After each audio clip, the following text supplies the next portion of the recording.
కుండలిని సాధన ప్రారంభించి ఒకసారి కుండలిని జాగృతం జరిగిన తర్వాత ఏదైనా కారణాల వలన లేదా వాళ్ళ నడవడిక సరిగా లేకనో లేకపోతే వాళ్ళ సాధన సరిగా లేకనో వాళ్ళ బుద్ధి వేరే విధంగా ప్రవర్తించో మళ్ళా ఈ కుండలిని నిద్రాణ స్థితిలోకి వెళ్ళిపోయే అవకాశాలు ఉన్నాయా?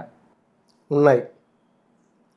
ఇప్పుడు లోక కళ్యాణానికి అవసరమయ్యి సొంత లాభము ఆశించకుండా ప్రజాసేవ ధ్యేయంగా పెట్టుకొని మనం వెళ్ళాల్సిన మార్గం ఏది?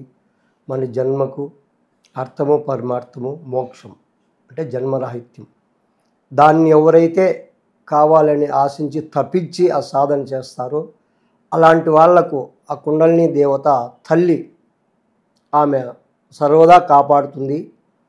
మన ప్రయత్నం కొంత ఉంటే ఆమె కొంత దయ చూపించి మనం ఎటు వెళ్ళాలో ఆ మార్గాన్ని ఆమె ఉపయోగంగా తీసుకెళ్తుంది. మనము దానికి విరుద్ధంగా నడిచినట్లయితే ఆ ఫలితం కూడా అలాగే ఉంటుంది. ఒక్కసారి కుండలిని మాత సహస్రారానికి వెళితే మనం చేసే దాని పనులు బట్టి అలాగే మనం దాన్ని కంటిన్యూగా షట్చక్రాలు దాటిస్తూ తీసుకెళ్ళచ్చు. మనం చేసే కొన్ని దురలవాట్లు దురహంకారాలు చేయరాని పనులు ఇలాంటివి ఉంటే మళ్ళీ కుండలిని మాత మూలాధారంలోకి వస్తుంది. అలాంటి వాళ్లకు తర్వాత లేవడం అనేది చాలా కష్టంగా ఉంటుంది. ఆ శక్తి మనం ఎలా కాపాడుకుంటే అలా మనము రక్షిస్తుంది. ఇప్పుడు సర్పము ఇప్పుడు ఏమన్నారు 72,000 నాడులు ఒకదాని ఒకటి పెన వేసుకొని సర్పంలాగా మూలాధారంలో నిద్రలో అధముఖంగా ఉందన్నారు. ఇప్పుడు పుట్టల్లో పాము ఉండేంత వరకు మనం ఎలా ఆటలాడినా ఏం ఇబ్బంది ఉండదు.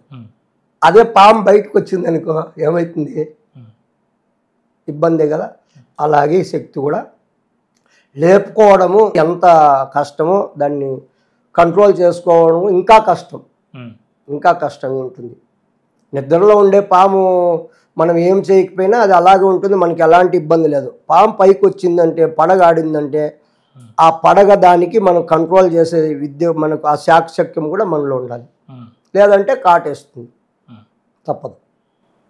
అంటే ఒక్కసారి ఈ జాగృతం జరిగిన తర్వాత ప్రతిరోజు కూడా ఈ సాధనలో కింద మూలాధార చక్రం నుంచి ఆజ్ఞాచక్రం వరకు సహస్రారం వరకు దాన్ని ప్రతిరోజు ప్రాక్టీస్ ద్వారా తీసుకురావడం చేస్తూ ఉండాలి గురుగారు. ఇప్పుడు ఫస్ట్ బాగా సాధన చేసి వాళ్ళు దాన్ని సహస్రారానికి ఒక్క తూరి జాగృతం అయిందంటే మళ్ళీ సంకల్పం చేత వాళ్ళు ఏ చక్రంలో కావాలో అక్కడ పెట్టుకొని వాళ్ళు అలా చేసుకోవచ్చు. ఆ శక్తి మనకు వస్తే ఆహార నియమాలు పాటించాలి. గురువుగారి కృప ఎంతో ఉండాలి దీనికి. మన సాధనకు ఎక్కువ గురువుగారి కృప ఉంటే మాత్రమే ఇది జరుగుతుంది, లేదంటే జరగదు. అలాంటప్పుడు మనం దాన్ని బాగా నిష్ణాతులంగా ఉండి మంచి పనులు చేస్తూ లోక కళ్యాణానికి చేస్తూ సొంత లాభం మాని మనం అలా చేసినట్లయితే త్వరగా కుండలిని శక్తి పైకి వస్తుంది, సహస్రారానికి వస్తుంది. అప్పుడు మనం చేసే దాన్ని బట్టి అక్కడ ఉంటుందో అది వాళ్ళు దీన్ని బట్టి ఉంటుంది. బాగా సాధన చేసి వాళ్ళు దీన్ని అనుభవించిన వాళ్ళు అయితే మళ్ళీ కష్టంగా చేయాల్సిన పని ఉండదు. సంకల్పంలోనే వాళ్ళు దాన్ని ఎక్కడ ఏ చక్రములు రమ్మంటే అక్కడ పెట్టుకోవచ్చు, వాళ్ళు పెట్టుకుంటారు. ఇంక ఎప్పుడు మనకు సహస్రంలోనే ఉండాలి, మనకి ఇంక ప్రపంచ విషయాలు వద్దు అనే వాళ్ళైతే వాళ్ళు అడవుల్లో ఉంటారు, గవిల్లో.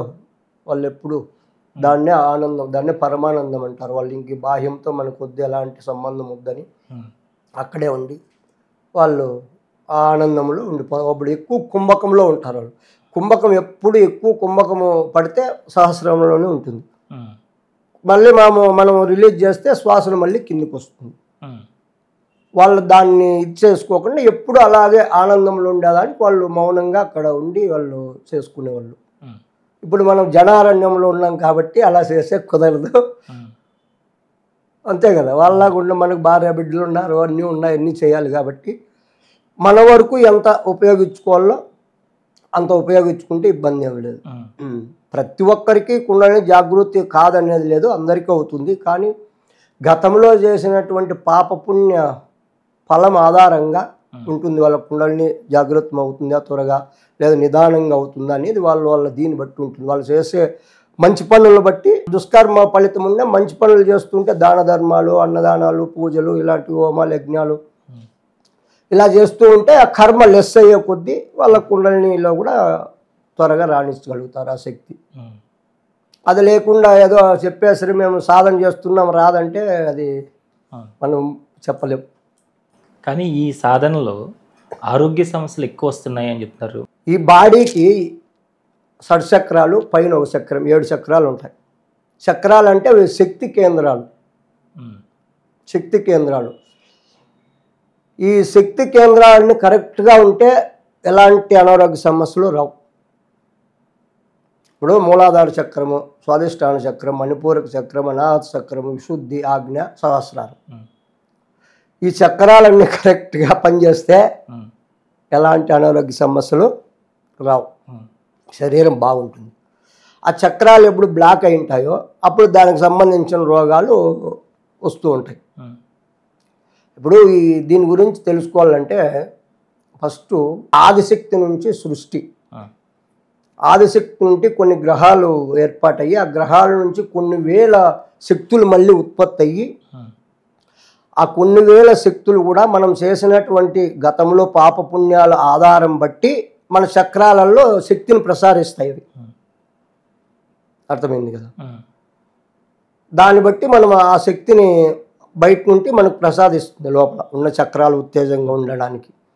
అలా లేకుండా మనము అన్ని దుర్మార్గాలు ఇలాంటి పాపపుణ్యాలు ముందు చేసి వచ్చింటే ఇప్పుడు దానికి తగిన ఫలితం మనం అనుభవించుకోవాలి. అంటే బయట ఏం పాపపుణ్యాలు ఇవన్నీ తర్వాత అండి, కానీ ఈ సాధనలోకి వచ్చిన తర్వాత వాళ్ళకి ఎక్కువ అనారోగ్య సమస్య ఎక్కువ వస్తున్నాయి.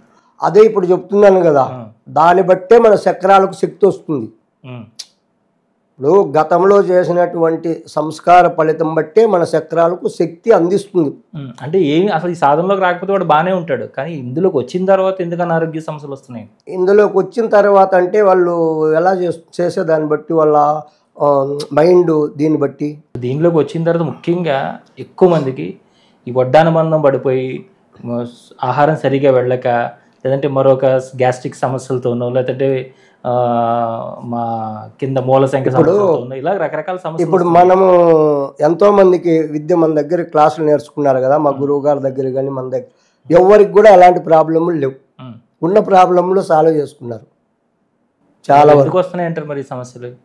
ఆహార నియమాలు కరెక్ట్గా పాటించడం వల్ల, పాటించకపోవడం వల్ల, ఎక్కువ టెన్షన్ పెట్టుకోవడం వల్ల, మైండ్ ఫ్రీగా పెట్టుకోకుండా ఏదేదో అన్ని ఆలోచనలు మామూలుగా ఉన్న వాళ్ళు కూడా వస్తాయి, కానీ దాని నుండి అన్నీ వస్తాయి. మామూలుగా ఏ సాధన చేయనోడికి కూడా అవన్నీ వస్తాయి కదా. వస్తాయి. మరి దీంట్లోకి వచ్చిన తర్వాత ఎందుకు వస్తున్నాయి వాళ్ళకి? ఇవన్నీ తగ్గాలి కదా. ఇప్పుడు కరెక్ట్గా చేస్తే తగ్గాలి, చేసే దాన్ని బట్టి లోపం ఉంటుంది. అంటే కరెక్ట్గా చేయడం అంటే ఏంటి గురుగారు? ఇప్పుడు గురువు గారు ఎలా చెప్పింటాడో పద్ధతులు, ఆహార నియమాలు, ఎలా నువ్వు సాధన చేయమని ఏ క్రియలు వాళ్ళు చెప్పింటారో దాన్నే చేసుకొని పోవాలి. అది కాక ఇంకోటి చేస్తే అప్పుడు అది ఇది రెండు బ్యాలెన్స్ కావు, రివర్స్ అవుతాయి, ఒకదానికి ఒకదాన్ని పొందుకుండదు. అలా కూడా సమస్యలు రావచ్చు.